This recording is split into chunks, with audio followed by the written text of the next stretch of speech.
Feliz sábado a todos. Que bom que você está aqui nesse lugar para adorar e glorificar o nome de Deus. E eu acredito que vocês têm orado também pelos nossos aventureiros, né? Que estão lá no 5º Aventuri da Associação Mineira Leste. A gente sabe que com os aventureiros o programa é um pouco diferente. Eles estão em um espaço fechado, mais segurança, mas ainda assim é importante que a gente ore, né, para que Deus possa cuidar de tudo, para que seja uma bênção na vida deles e para que as nossas crianças possam voltar aí motivadas, alegres e felizes e que elas tenham ali um encontro com Jesus. Bom, durante essa semana, 2 assuntos foram muito falados nas redes sociais. E eu gostaria de falar com vocês sobre um deles, que tem a ver com a Reforma Protestante. Convido você a abrir a sua Bíblia na carta aos Romanos. Abra a sua Bíblia na carta aos Romanos.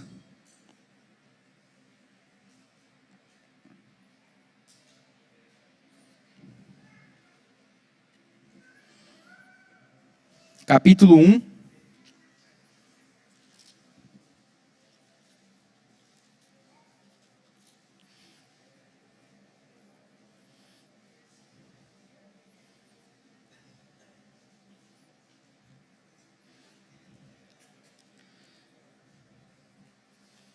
Versos 16 e 17.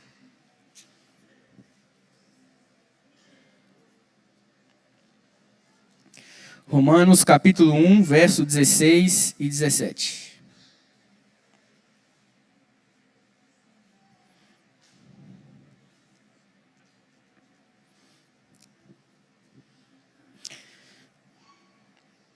Aí diz assim: pois não me envergonho do Evangelho, porque é o poder de Deus para a salvação de todo aquele que crê, primeiro do judeu e também do grego, visto que a justiça de Deus se revela no Evangelho, de fé em fé, como está escrito, o justo viverá pela fé. Esse é um texto emblemático. E nós vamos fazer um exercício com esse texto logo mais. Então deixe sua Bíblia aberta aí, marcada, para que a gente possa voltar no texto. Mas no dia 31 de outubro de 1517, na igreja do Castelo de Wittenberg, Lutero fixava ali 95 teses, trazendo de novo as pessoas para a Bíblia, mostrando que a salvação era unicamente e exclusivamente através de Jesus Cristo. E ele fez isso baseado em 5 pilares, que você conhece muito bem, são os 5 solas, né? Sola Escritura, sola fide, sola gratia, sola Christus e sola Deo Glória.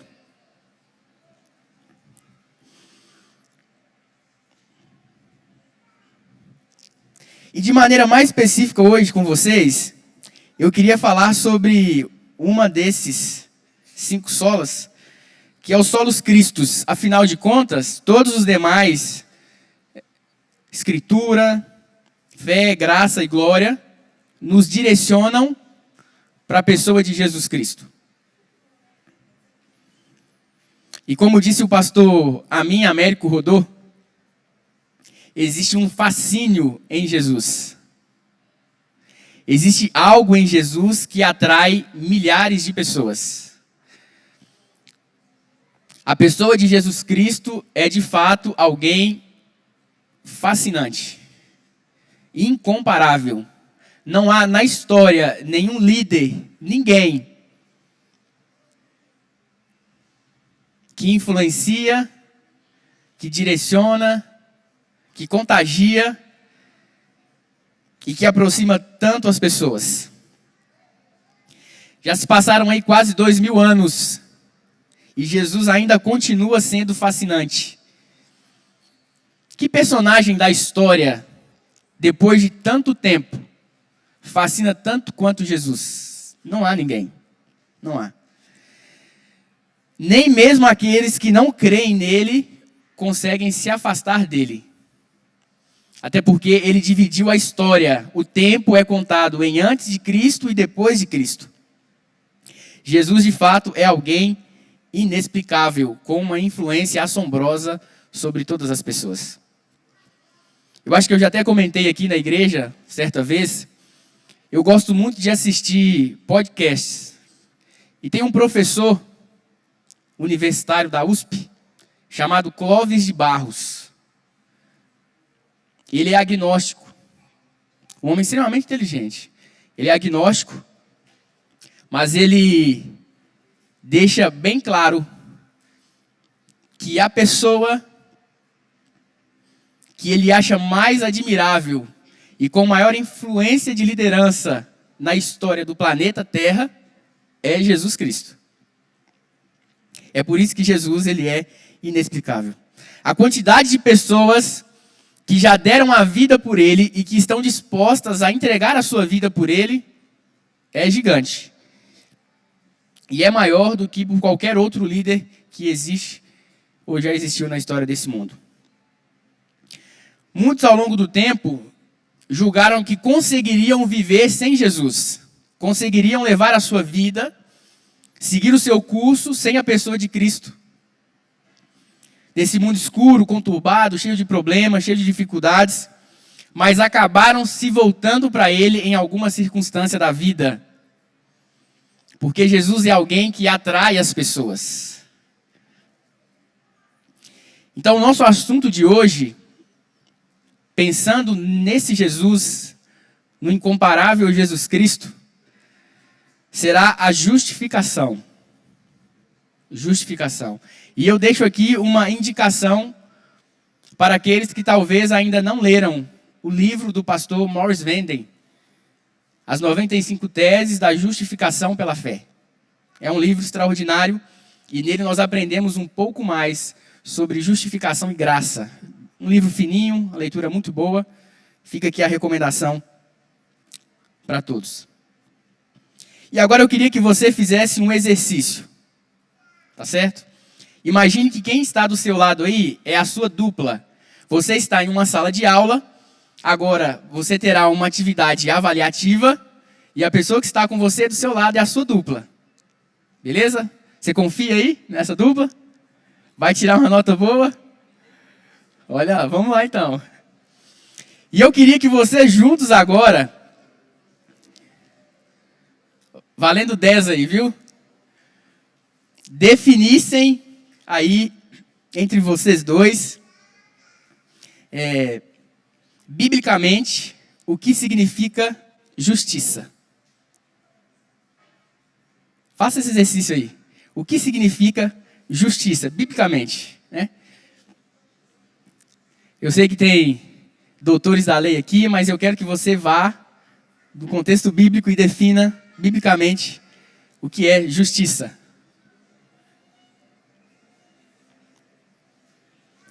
Isso aí. Esse exercício é importante aqui para o nosso desenrolar. O que é justiça?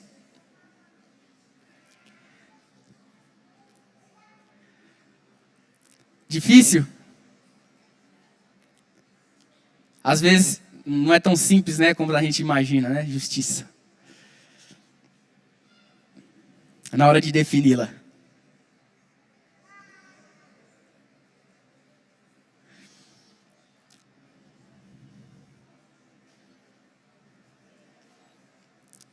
Isso aí, não tem problema não, pode. Mas é para falar sobre justiça, viu? O tema da aula é justiça. Ok, então você está numa sala de aula. É uma aula da disciplina de soteriologia. E nós estamos trabalhando agora a definição de justiça. O que é justiça? Conseguiram chegar em um denominador comum aí, você e a sua dupla? conseguiram entrar em acordo a respeito do que é justiça. Talvez algumas definições de justiça seriam, justiça é fazer o que é certo. Para algumas pessoas é assim. Talvez alguns tenham dito assim, justiça é conformidade com a lei de Deus. Talvez alguém pensou assim. Outros talvez tenham dito, justiça é santidade. E talvez ainda melhor, alguns tenham dito assim, justiça é amor. Né? São várias definições de justiça que às vezes nós damos para esse termo, para essa palavra. Mas a melhor e mais completa definição de justiça, sabe qual é? Jesus. Simples assim. Jesus. A definição de justiça é Jesus. Porque se nós definirmos justiça como fazer o que é certo, então qual é a única coisa que nós precisamos para ser justos? Fazer o certo. Se justiça, então, é fazer o que é certo, nós não teríamos necessidade de um Salvador. Porque nós iríamos basear apenas em um bom comportamento. Seria o suficiente. Mas nós precisamos entender que a justiça não é uma entidade em si mesma. Justiça não é nada que a humanidade possa, de alguma forma, produzir. Nós estamos falidos em termos de justiça. Quebrados. Arrasados. Isaías declara que todas as nossas justiças são como trapo de imundícia. Isaías 64, verso 6. Então nós somos incapazes de produzir justiça e nós somos incapazes de armazenar justiça. Essa é a realidade. Isso não é algo que nós podemos obter alheios a quem? Jesus.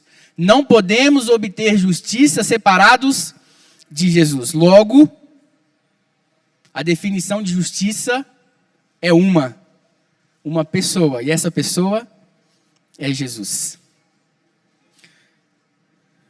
Essa é a melhor definição. Então, enquanto tivermos a Jesus na nossa vida, nós teremos justiça, justificação. Mas sem Ele, não temos. No livro Testemunhos para Ministro, página 367, diz assim: o homem pecaminoso só pode encontrar esperança e justiça em Deus. E nenhum ser humano é justo além do tempo em que tem fé em Deus e com Ele mantém vital ligação. Enquanto estamos conectados com Jesus, somos justificados. Quando estamos longe de Jesus, não temos justiça. Então, o que eu gostaria que você gravasse no seu coração é que justiça é igual a Jesus. Para que nós pudéssemos, talvez, fazer uma equação aí diferente, humanidade mais justiça é igual Jesus. Então quer dizer que nessa equação o valor humano é zero? É. Porque o nosso valor está atribuído à pessoa de Jesus Cristo, que morreu, entregou a sua vida por nós. E agora eu quero voltar com você no texto de Romanos, para a gente fazer um exercício que eu disse. Abra sua Bíblia aí, Romanos capítulo 1, verso 16 e verso 17. E nós vamos trocar a palavra evangelho pelo nome Cristo. Beleza? Romanos 1, 16 e 17, nós vamos trocar a palavra evangelho por Cristo. E aí o texto fica assim: pois não me envergonho do Cristo, porque é o poder de Deus para a salvação de todo aquele que crê, primeiro do judeu e também do grego, visto que a justiça de Deus se revela no Cristo, de fé em fé, como está escrito, o justo viverá pela fé. Evangelho são boas novas, e as boas novas são a respeito de quem? De Jesus, que é nossa justiça. E é por isso que o meu apelo hoje para você é para que você esteja cada dia mais perto de Jesus e mais longe do pecado. É impossível viver uma vida impecável. Mas a Bíblia diz que nós devemos buscar ser santos como nosso Deus é. E esse é um processo. Você já deve ter ouvido falar que a santificação é um processo onde Jesus vai tirando o mundo de dentro de nós, até que cheguemos à glorificação, onde o Senhor vai nos tirar do mundo. E o que nós devemos viver diariamente é esse processo de santificação. Isso acontece quando nós estamos conectados com Jesus Cristo. Então, justiça é uma pessoa e essa pessoa é Jesus. Então, a única maneira de buscar justificação é procurar a Jesus. E eu queria contar para você uma história. A história pode parecer um pouco estranha, mas eu quero que você preste atenção e entenda a situação aqui. Essa é a história de um homem que desejava se tornar um padeiro. Ele apreciava pão, assim, recém-assado, que havia acabado de sair do forno. E ele imaginou o seguinte, olha, eu vou gostar muito de fabricar pães. Eu gosto. E eu vou gostar de proporcionar isso para as pessoas. E aí esse homem conseguiu um terreno de esquina, assim, muito bem localizado. E ele contratou uma empreiteira. Começaram a construir a padaria, logo ela seria organizada. Sabe, luzes bonitas, uma estética muito legal, pias de alumínio, equipamentos novinhos em folha, vitrines iluminadas. Tudo ali muito bonito, muito bem organizado. Era a padaria mais bonita da cidade. Só que aí, depois da inauguração as coisas não foram muito bem, as coisas não estavam marchando muito bem. Ele trabalhava muitas horas, fazia publicidade de toda a espécie, fez o melhor que pôde para poder avançar no ramo, mas ele não conseguia produzir o tipo de pão que havia experimentado no passado.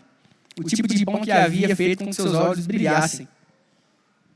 Quando os fregueses entravam na sua padaria, eles davam uma voltinha, olhavam ali a beleza da padaria e logo eles saíam.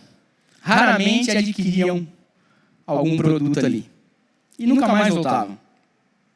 E aí, finalmente, depois de alguns meses de luta, ele teve que admitir que havia fracassado. Não tinha o que fazer. Estava a ponto de falir, declarar falência. Havia tentado tudo que sabia para fazer a padaria se tornar um sucesso. Mas, infelizmente, nada tinha dado certo. E quando ele estava a ponto de desistir, de largar tudo, de abandonar a sua padaria, o seu empreendimento, ele ouviu a respeito de algo que revolucionou toda a sua atividade comercial. Ele descobriu que para fazer pão, ele precisava usar farinha. Parece absurdo, né? E aí, quando ele percebeu isso, quando ele descobriu isso, aí as coisas começaram a ser diferentes. Aquilo fez sentido para ele. E aí, quando ele começou a usar farinha para produzir o seu pão, aí as coisas começaram a alavancar. Foi uma grande diferença. Parece difícil de acreditar numa história assim, né? Mas o que eu queria que você entendesse é que, às vezes, coisas simples e básicas, as pessoas acabam deixando passar por alto.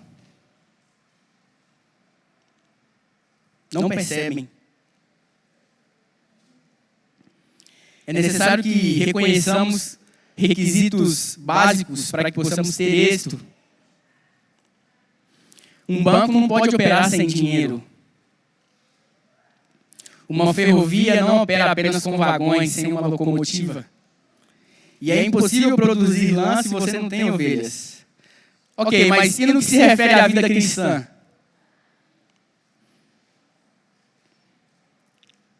Bom, às vezes algumas pessoas têm deixado passar batido durante muitos anos que a coisa mais básica da justificação, da salvação, é estar perto de Jesus. Lembra da história de Paulo? Paulo foi alguém que fez coisas extraordinárias pelo Evangelho, pela pregação do reino. Mas Paulo também se declarava o pior dos pecadores. O pior dos pecadores.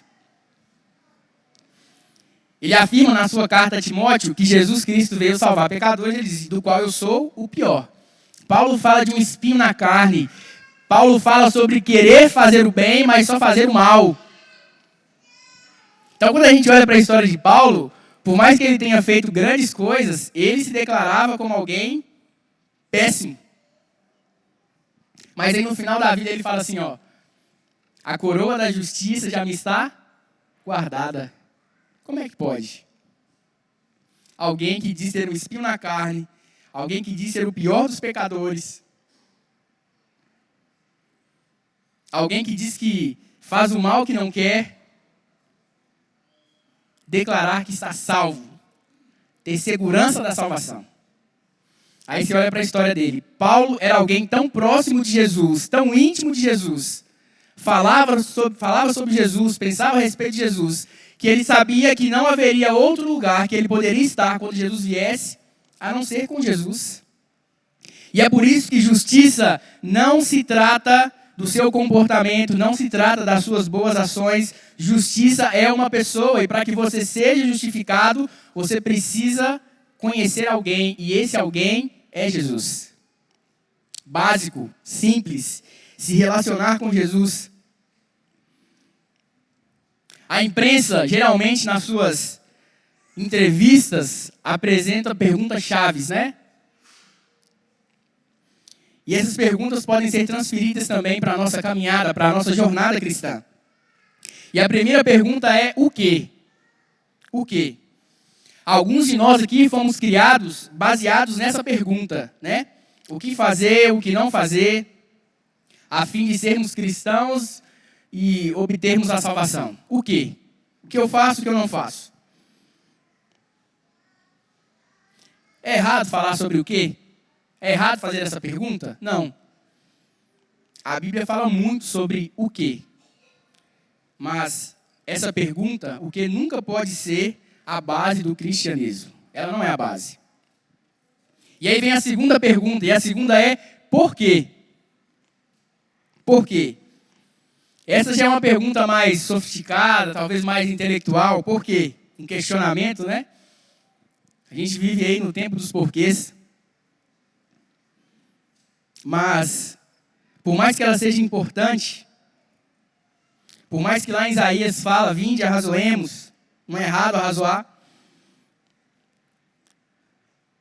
Nós somos criados à imagem de Deus com a capacidade de ponderar, de pensar, mas por que não é o suficiente? E aí nós chegamos então na próxima pergunta. Quando? E nós temos essa característica, né, de sempre perguntar quando. A nossa igreja é marcada por essa pergunta. Quando? Quando? Quando tudo irá acontecer? Quando as coisas vão suceder? Essa também é uma pergunta importante, mas não é a mais importante. Se você foi criado aí com base no quê, porquê, quando, aí vem a próxima pergunta lógica também, que é como. Como? Essa já é uma pergunta de caráter mais prático, né? Que vai levar você até a teoria da justificação pela fé. Se você não entender como, pode ser que o restante aí te deixe até frustrado. Só que quando nós chegamos nessa pergunta, nós entendemos que ela ainda não é suficiente, porque a justificação pela fé não se trata de uma teoria. Justificação pela fé é uma experiência. A caminhada cristã, ela não é estática, ela é dinâmica. E como se torna uma questão insuficiente, até que nós encontramos a real pergunta. E a pergunta mais importante: quem? E a resposta para essa pergunta você já sabe. A resposta para quem é Jesus Cristo. Então, cristianismo e salvação não se baseiam no que você faz, mas em quem você conhece.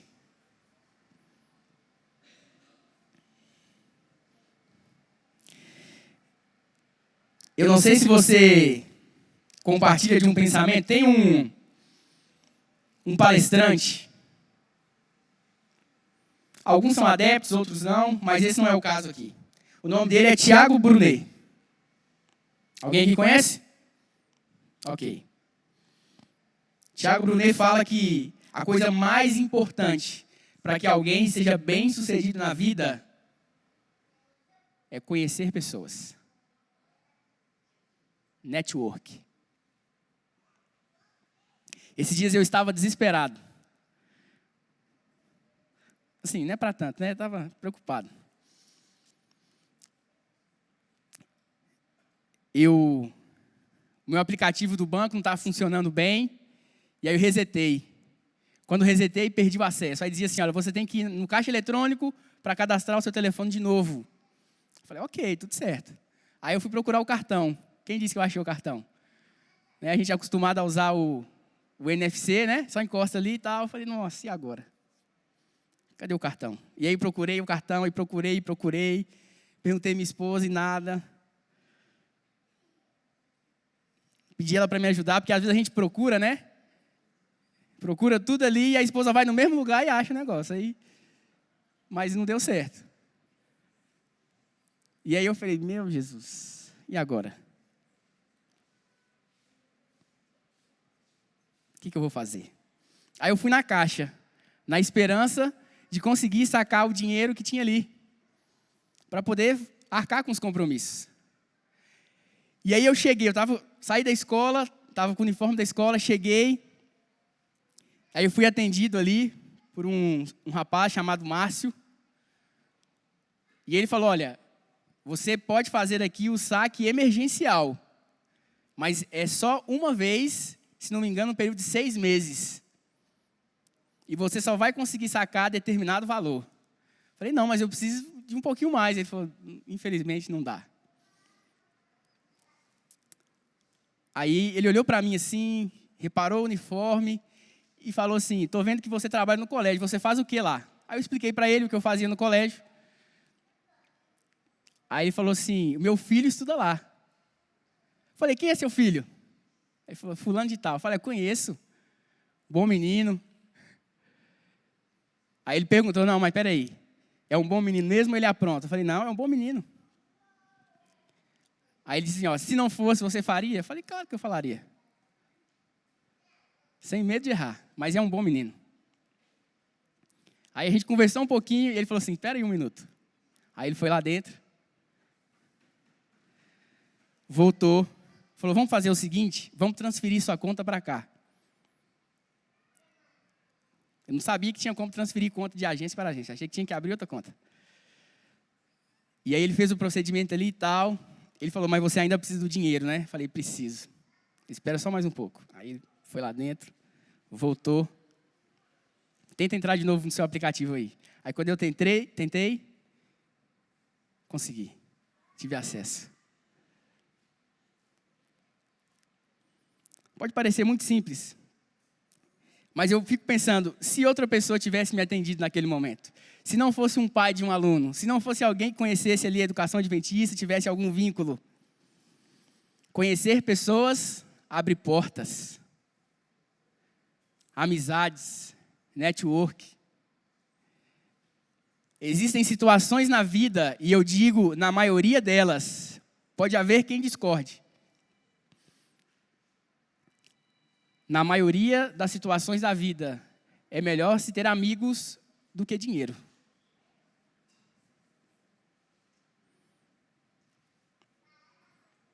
E Jesus deixou isso bem claro, quando Ele nos ensinou, através da sua palavra, que cristianismo e salvação não se baseiam no que você faz, no que você tem, no seu comportamento, mas em quem você conhece. Cristianismo se baseia em quem você conhece. Certa vez uma mulher adquiriu um par de lentes de contato. Ela usava óculos, falou, não, vou mudar um pouco, vou usar lente de contato. E aí, não muito tempo depois disso, ela foi detida por uma violação de trânsito. E aí, após examinar os documentos da mulher, o policial perguntou para ela, cadê os seus óculos? Sabe qual foi a resposta dela? Eu tenho contatos. E ele falou, olha, não importa quem você conhece, aqui está dizendo que você precisa usar óculos. É um fato incontestável que neste mundo faz muita diferença saber quem você conhece. Se você estiver em busca de um emprego e for conhecido do chefe, aí você vai ter uma vantagem. Se você for levado perante um tribunal e conhecer o juiz, talvez seja uma boa notícia para você. Se você estiver desejoso de entrevistar-se com alguém importante e descobrir que conhece um amigo dele, talvez você esteja um passo à frente.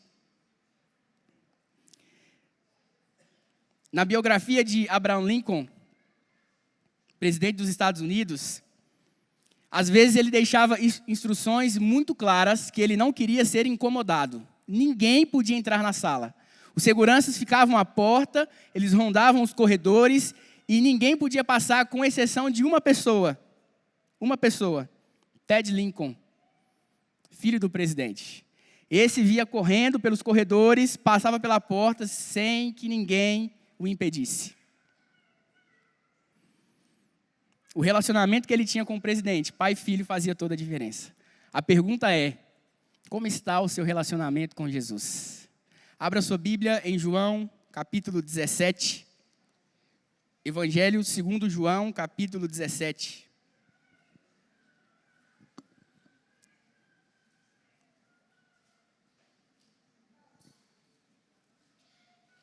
Verso 3. João, capítulo 17, verso 3.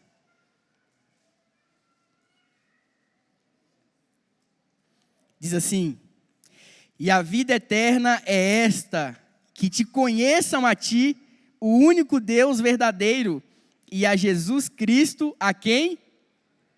Olha aí, olha o que a Bíblia diz.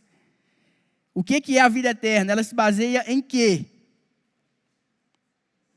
Que te conheçam, verdadeiro Deus e a Jesus Cristo. E esse conhecer não se trata de saber quem é. Já viu? O brasileiro tem isso, né? Você conhece, fala, eu sei quem é. Conhece de vista. Não é isso que a Bíblia está dizendo. Conhecer é se relacionar, é estar próximo, é ter intimidade, constância. Você já ouviu falar da fórmula da amizade? Tem um livro de um ex-agente federal dos Estados Unidos. O título é meio fantasioso, mas o livro é excepcional. Manual de Persuasão do FBI. É o nome do livro. E lá ele fala sobre a fórmula da amizade. Ela é baseada em 4 pontos. Presta bem atenção e você vai ver o quanto isso faz sentido. Primeiro é proximidade. Segundo, frequência. Terceiro, duração e intensidade. Usando esses 4 elementos, você constrói qualquer tipo de relacionamento. E você percebe também que eles estão presentes nos relacionamentos. Nós fazemos isso, mas às vezes de maneira inconsciente. Proximidade é você ocupar o mesmo espaço que a pessoa. Frequência. O quanto você ocupa Quantas vezes na semana, no dia, você ocupa o mesmo espaço que a pessoa? Duração. Quanto tempo vocês dividem a proximidade e a frequência? Quanto tempo vocês ficam perto? E aí, por último, a intensidade. É assim que se constrói um relacionamento. Com Jesus não é diferente. Aí eu pergunto, o quão próximo de Jesus você está?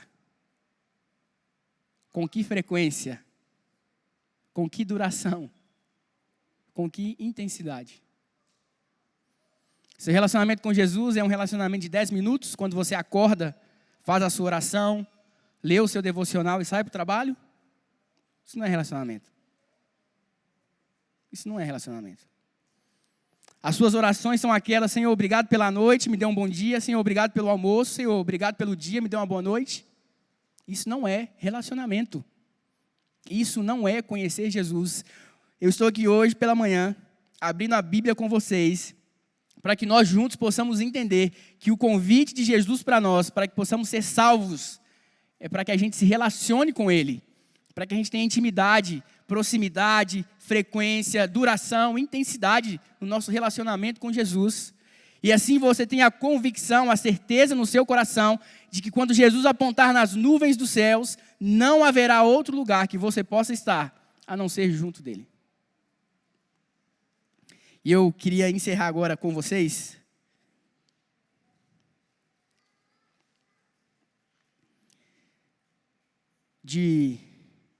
falando sobre o último ponto. Nós falamos aqui sobre a importância de conhecer Jesus, porque justiça é uma pessoa. Então eu gostaria que você levasse isso no seu coração.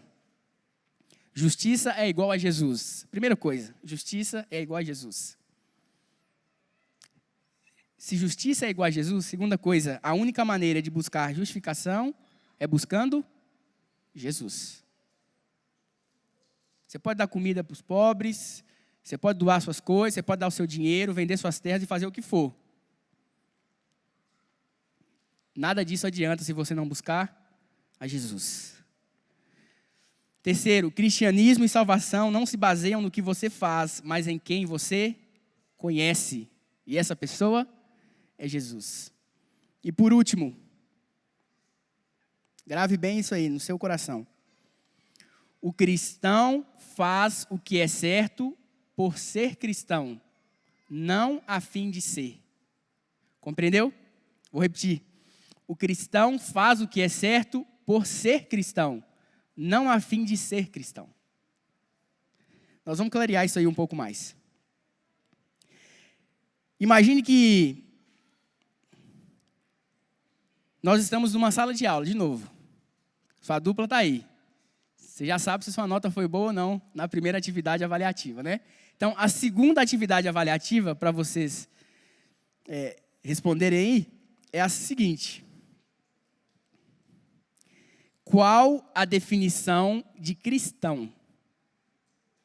Responda aí com a sua dupla aí. Qual a definição de cristão?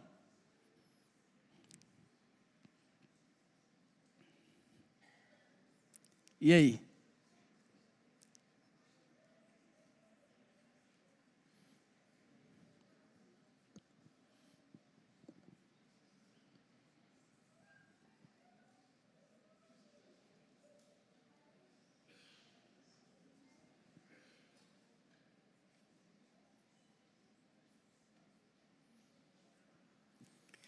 Conseguiram chegar num denominador comum?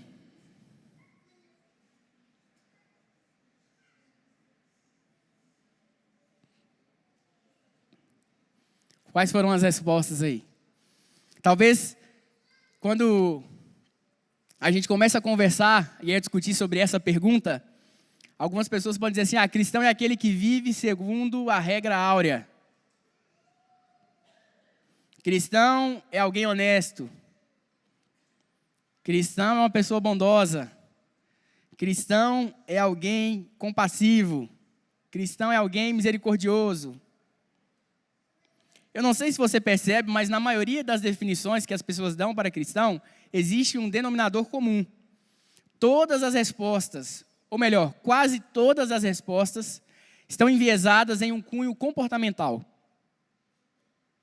As pessoas definem um cristão pelo comportamento. Para elas, a definição de cristão é um comportamento. Então, o cristão é aquele que faz isso, aquilo, outro. Mas quando nós pensamos na justificação, nós começamos a entender que cristianismo não tem que ver com comportamento. Cristianismo é uma questão de relacionamento. Porque aí nós entendemos que o pecado, antes de ser um problema comportamental, ele é um problema relacional. Adão e Eva decidiram ouvir a serpente, desacreditar de Deus.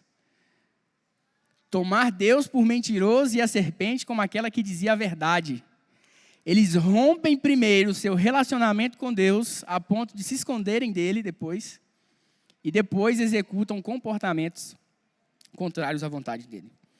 Então, o pecado é um problema, primeiro, relacional.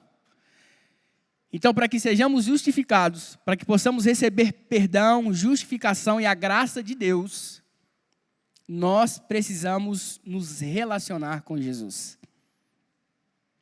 E é por isso que eu disse no início, que o cristão faz o que é certo por ser cristão, não a fim de sê-lo. Uma macieira produz maçã, não porque ela quer ser uma macieira, mas porque ela já é. Uma pessoa que está conectada com Jesus dará frutos. Primeiro o relacionamento, depois o comportamento.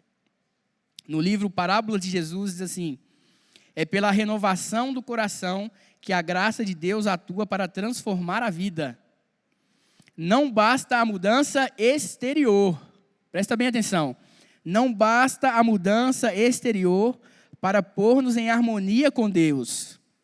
Muitos há que procuram reformar-se, corrigindo este ou aquele mau hábito, e esperam, desse modo, tornar-se cristãos, mas estão principiando no lugar errado.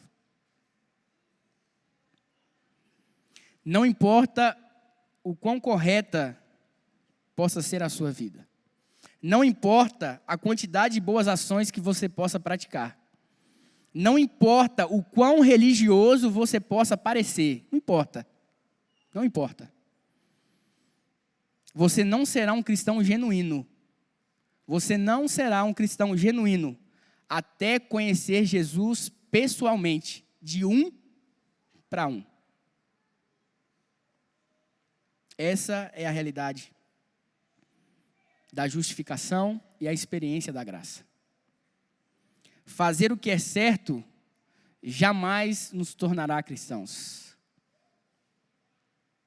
E o convite de Jesus para mim e para você hoje é para que nós vivamos um relacionamento de um para um. Contei histórias, li textos bíblicos, espírito de profecia. Mas a questão é o que você vai decidir quando você sair daqui. O convite de Jesus para mim e para você é para que nós possamos experimentar esse relacionamento. A igreja primitiva, ela mantinha a tal proporção o seu enfoque em Jesus, os seus olhos em Jesus, que era o tema dos pensamentos, das conversações. Cristo fez isso, Cristo fez aquilo. Cristo vai voltar. Cristo te ama. Cristo morreu por você. Até que chegou um momento em que alguém falou: esses são cristãos. É Cristo, Cristo o tempo todo. E como você seria chamado se recebesse o nome daquilo que você mais pensa e daquilo que você mais fala? Dinheiro? Séries? Redes sociais?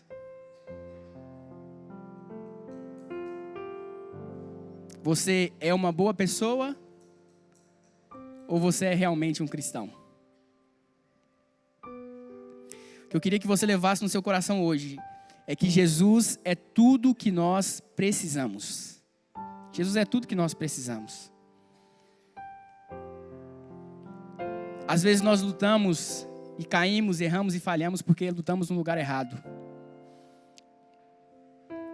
Como disse o músico Sullivan Dutra, no Adoradores, a primeira coisa que nós precisamos fazer não é lutar, é nos render.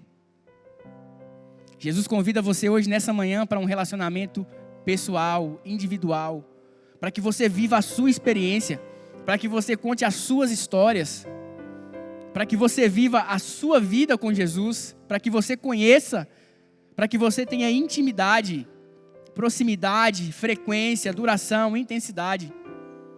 E quando Jesus apontar nas nuvens dos céus, você possa se encontrar com alguém familiar. Justificação é uma pessoa. Justificação é alguém. Salvação é uma pessoa. Salvação é alguém, e essa pessoa é Jesus. E se você quer encontrar graça, misericórdia e salvação, coloque tudo que você tem, tudo que você é nos braços de Jesus. O convite dele para você hoje é esse. Eu sei que o mundo é corrido, eu sei que o trabalho exige muito de você, mas não negligencie os seus momentos com Deus. Não deixe que o celular seja mais importante. Não deixe que a televisão roube o seu tempo. Não deixe que a correria do dia a dia faça você se tornar um estranho para Deus. É tempo de renovação. É tempo de relacionamento. E nós precisamos passar tempo na presença de Jesus. Os cultos de sábado, de domingo e quarta-feira não serão suficientes se você antes não se encontrar com Jesus na sua casa. E é por isso que eu quero orar agora. Obrigado, Senhor, porque a Tua graça é renovada na nossa vida, e graça é uma pessoa, graça é Jesus Cristo. E mais uma vez nós estamos aqui nesse lugar porque queremos viver pertinho de Jesus. Nós entendemos que não é o nosso comportamento, não são as nossas boas ações, não são as boas obras, não é aquilo que fazemos, não é aquilo que parecemos, mas é quem conhecemos e com quem nos relacionamos que faz toda a diferença na nossa vida. Por isso nós pedimos nesse momento, Senhor, nós queremos não passar 10 minutos, 15 minutos em um devocional, em um culto familiar. Nós queremos uma caminhada com o Senhor. Então nos ajude, como a Tua palavra diz, ao nos deitar, ao levantar, ao caminhar, ao fazer qualquer outra coisa, ter Jesus nos nossos pensamentos, expressar Jesus nas nossas palavras, transmitir Jesus nas nossas ações.